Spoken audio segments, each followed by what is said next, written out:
Hello there, YouTubers. It is I once again, the one, the only, the big, and I do mean big. And did I say big? I meant big D, coming to you live and in person with another exciting video of how my week's gone so far.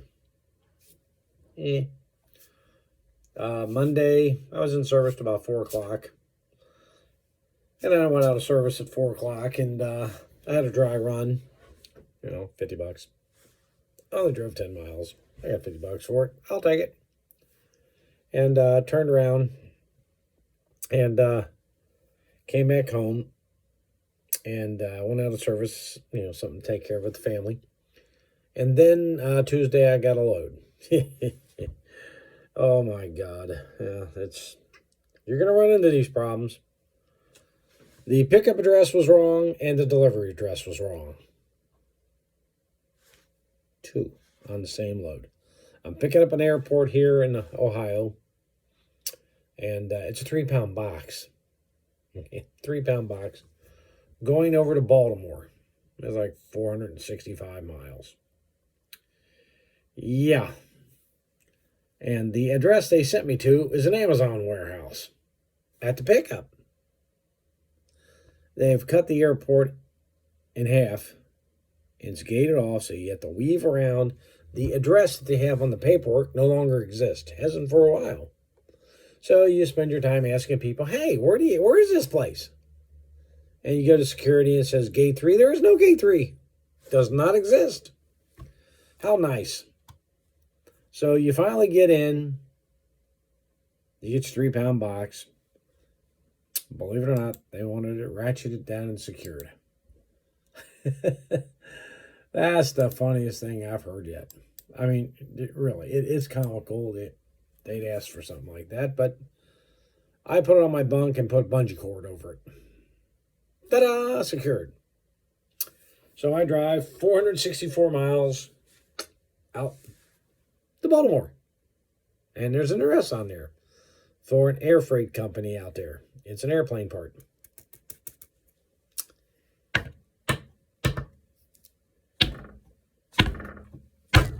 That's what I feel about that load. It sucked. I get out there. The address is the Amazon hub at the airport. If you've never been to an Amazon facility, trust me, you're going to need a few things. What building and door number? Because if you don't have those, you're never going to find your way around in this because the building is almost a mile long. And it's broken into several, but it's a mile. Here's the problem. At the far end where you begin is the address that they put on it. The place we're going to doesn't have an address. That's right. They don't have a sign up either. It's nighttime. It's raining. So I went to the first guard check at Amazon, go down to building G, try there. No, we have go down to building, Q or there, and just down the line. Yeah. Just took them almost an hour. Took me a half hour to pick up, almost an hour here. So I get down there, and the lady says, yeah, let me call them and see if they radioed them. And see if they have anybody in there, because there's generally no one there. I'm thinking, you got to be kidding me. I'm going to sit on this damn thing overnight. But there's a guy there. Here's where it's at. You've got, let me just see if I can draw this. It'll be better if I draw it. Because it'll stand out more for you. I mean, let me just draw this up real quick. Road. Now this road is 1 mile. 1 mile long. That's important to know. And then you got right over here in this big area I'm going to show you. It's going to say runway. That's right, runway. And here is the Amazon buildings I'm putting in. Amazon, I'm just going to put AMAZ. AMAZ.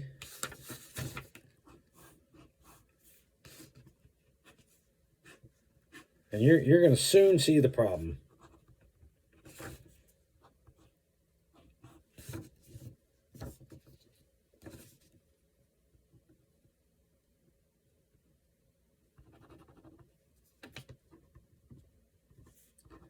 This was so ridiculous.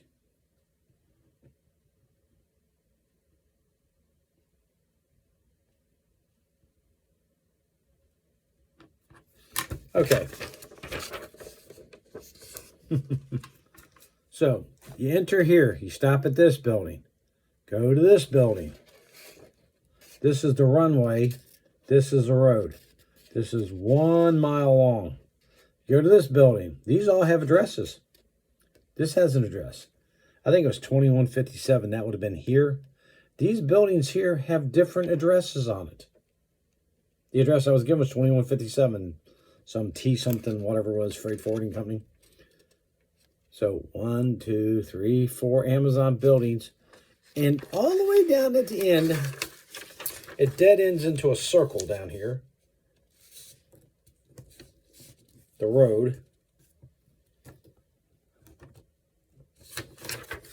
Dead ends into a circle down here.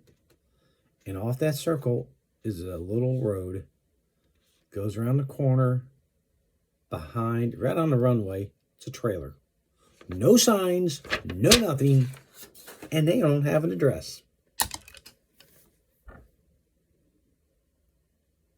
I spent an hour and a half picking up and delivering this piece of shit. Because the people there, they can't put on there, we don't have an address. Go to the last Amazon building and the driveway past it and take a left. It'll take you to us. That would have been too easy. No, don't do that. Let's just drive all over Hell Creation. It was like 465 miles. Yeah. Well, the next day, after I get that piece of shit off the next morning, I get one. Pick it up in Jersey, going to Nissan over in Tennessee.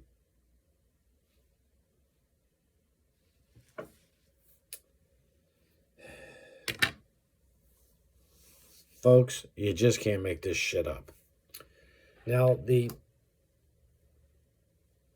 thing you get from the broker says, like, you know, an address 200 something AMZ1 or something on it. But the BOL, Gate 9, Building 21. And on all the pallets, it has that address. So when you go into the security shack, because the address that they're giving you is inside the plant. That's right. It's a road inside the plant. So you got to enter the plant to get it.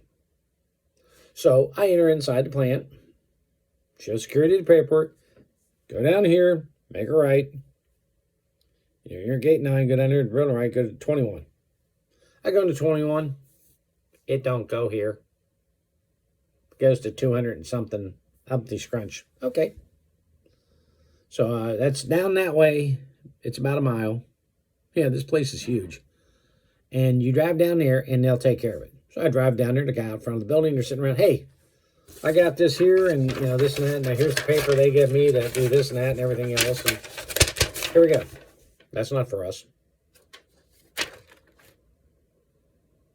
Really? Well, they just said it, you know, Dock 21, it's supposed to come here. He's looking at it, he looks at the phone, oh, it's going to AMZ1 or whatever they called it. That's around behind the building. You go down the ramp like 2 something. Back up the ramp. The ramp is even open. I backed around the building. Well, the problem is they're not going to show up to 6, so you got about an hour.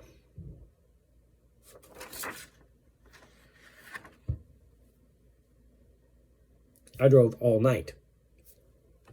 Boom, boom, boom. But wait, it gets better. So I sit there and wait. The forklift driver comes off for AMZ1, right on the load information from the broker. You know, Nissan AMZ1. We're good. He looks at that. Yeah, it's fine. Pulls them off, puts them on the floor. Supervisor walks up and goes, let me see the paperwork. It doesn't go here.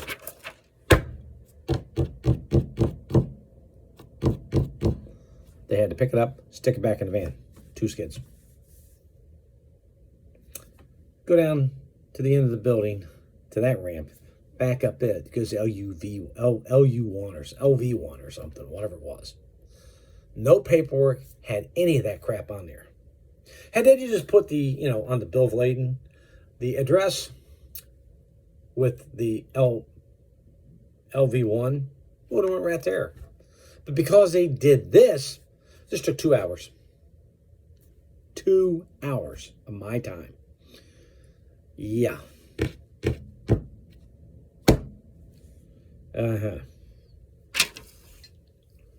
Folks, you can't make this stuff up. They are that stupid. They can't put the information. Are you there yet? No. I don't know. No one seems to know. I get over there. Yeah, you're at the right place. But the Nissan person at the LUV1, yeah, they've been doing this a lot. You need to tell them to stop it because they're sending everything here and it doesn't go here. And they need to ship it to where it belongs. Yeah, so I load it, and, I just can't make this crap up, folks. So I pull around the corner, get out of there, pull into a gas station out there. It's down there in Smyrna, Tennessee, Smyrna, whatever it is. It's now 6 or almost 7 o'clock. It's 7 o'clock in the morning. And I go to sleep. A couple hours later, got you a load. Head out, pick it up, take it to somewhere over in Lexington. And on my way to pick it up, well, they're changing the delivery location to Dayton. Well, that's just up the street from my house. I don't care. It's 365 miles. I'm in a crap area down there, so I really don't give a shit. And let's get it out. So, long story short, picked it up, and it says on there, driver does not hand load. It's rolls of fabric. The people on the dock can't step in the van to load it, so I have to load the van. So we had to send them a thing and get the okay to get paid for a hand load and unload at the other end. But I can't unload it till 6 a.m. in the morning, so I'm going to spend the night at the house and get up and take it up there at 6 and dump the damn thing off and probably come back home and wait here for a load. But, Friday when that unloads, I'm going to have, let's see, 465, 864. It's not been the greatest week. 19, 12, 13. About 1,700 miles. A dry run, $50. Relocate money of $50 and hand delivery of $50, so an extra $150. So basically speaking, we're not getting rich off of it, by no means. So it's been, in my opinion, a fair week. I can give you an idea what that's going to pay out to. Hold on. Let's see. Let's see what that's going to pay.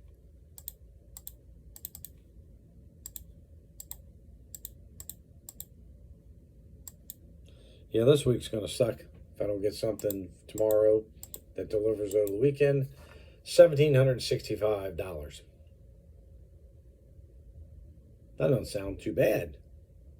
But wait, you got to take out 60, about $70 in tolls. Gas over there is $4.59 a gallon.